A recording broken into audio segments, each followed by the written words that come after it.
If you've ever felt like your brain is both your superpower and your prison, you're not crazy. You're just smarter than you think. And science proves it comes with a price most people never see. Being highly intelligent sounds like winning the genetic lottery, right? Everyone assumes you coast through life, acing tests, solving problems in seconds, making money effortlessly. But here's what nobody tells you. Intelligence isn't a cheat code. It's a double-edged sword. And psychology reveals that the brightest minds often carry the heaviest burdens. These are the 8 silent struggles of being a highly intelligent person. And if even one resonates, you'll know exactly why life feels different. Number 8, your brain is a 24/7 prison. You don't just think, you overthink. Every conversation gets dissected, every decision spawns 1,000 what-ifs.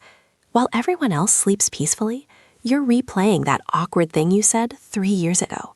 Psychologists call this analysis paralysis, when your intelligence becomes a trap. Your brain runs simulations of every possible outcome, and ironically, all that thinking makes you slower to act. It's like having a supercomputer that never stops buffering. The worst part? You can't turn it off, even when you're desperate for just 5 minutes of mental silence. You envy people who can just not think about it, because for you, that's not an option. It's a fantasy. Number 7, small talk feels like torture. You crave depth, philosophy, ideas that matter, but most people want to talk about the weather, celebrity gossip, or what they ate for lunch.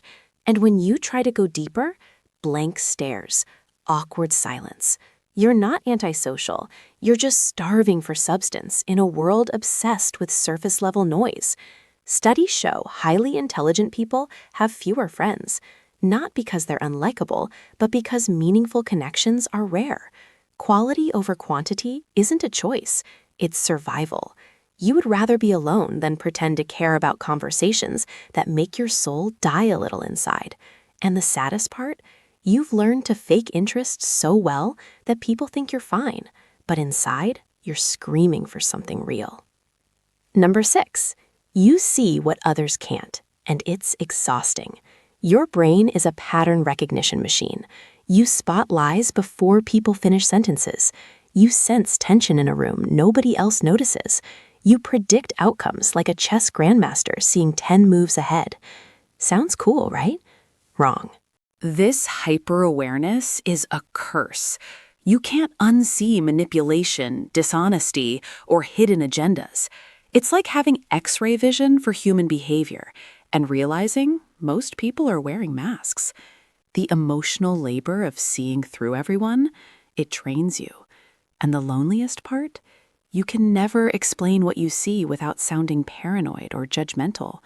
So you stay silent, watching the train wreck unfold, knowing exactly how it ends, but powerless to stop it.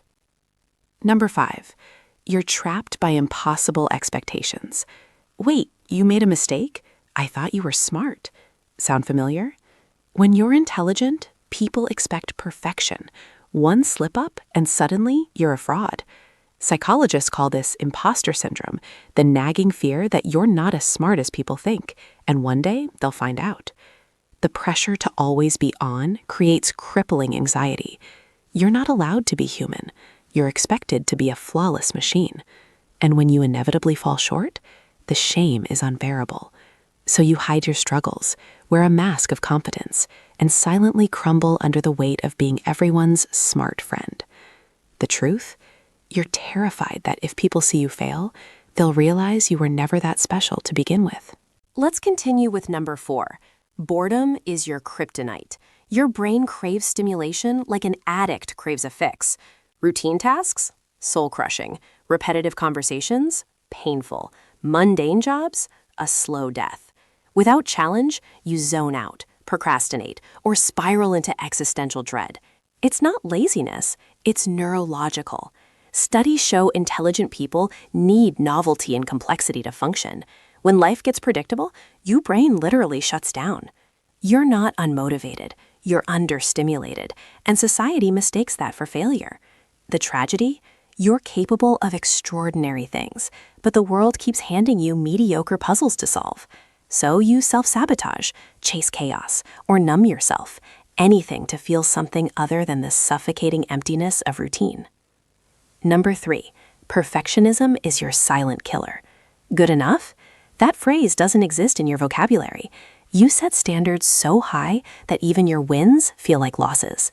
Psychologists call this maladaptive perfectionism, when your pursuit of excellence becomes self-destruction. You rewrite emails 10 times. You agonize over tiny details nobody else notices. And when you finally finish, you still feel like it's not enough. This relentless self-criticism doesn't make you better. It makes you burned out, bitter, and broken. You've achieved more than most people ever will, yet somehow you still feel like a failure. And the cruelest joke? The harder you work to prove your worth, the more you convince yourself you'll never be good enough. Number 2, you question everything, including yourself. You don't accept because I said so. You challenge authority, traditions, societal norms, and even your own beliefs. This intellectual curiosity drives innovation, but it also isolates you. While everyone else follows the script, you're rewriting it. And people hate that. They call you difficult, rebellious, or arrogant. But you're not trying to be contrarian. You're just allergic to blind obedience. The cost? You feel like an outsider in a world that rewards conformity. The irony? The same mind that makes you question everything also makes you question if you're the problem. You've spent so long doubting the world that now you can't stop doubting yourself, wondering if maybe, just maybe, ignorance really is bliss. Number 1, you feel too much. Here's the paradox. High intelligence often comes with high empathy. You don't just understand people's pain, you absorb it. You carry emotional weight that isn't even yours. Psychologists call this emotional contagion. You walk into a room and instantly feel everyone's anxiety, sadness, or anger. It's like being an emotional sponge with no way to wring yourself out. And because you see the world's problems so clearly, injustice, suffering, existential threats, you carry a heaviness most people never feel. Intelligence doesn't make life easier. It makes you painfully aware of how hard it really is. You don't just live your own life. You feel the weight of 1,000 others, and nobody taught you how to let go. The exhausting truth? You can't save everyone, fix everything, or carry the world, but your heart hasn't figured that out yet. Being highly intelligent isn't about having all the answers. It's about seeing layers of reality others can't. But that gift, it's also a burden. If this video felt uncomfortably personal, know this. Your mind isn't a curse. It's a rare, powerful tool that just needs the right environment to thrive. You're not broken. You're not too much. You just think, feel, and see deeper than most. And in a shallow world, that's going to feel lonely. But you're not alone. Drop a comment if even one of these hit home. And remember, intelligence without self-compassion is just suffering. Be kind to that brilliant, exhausted brain of yours. It's doing its best.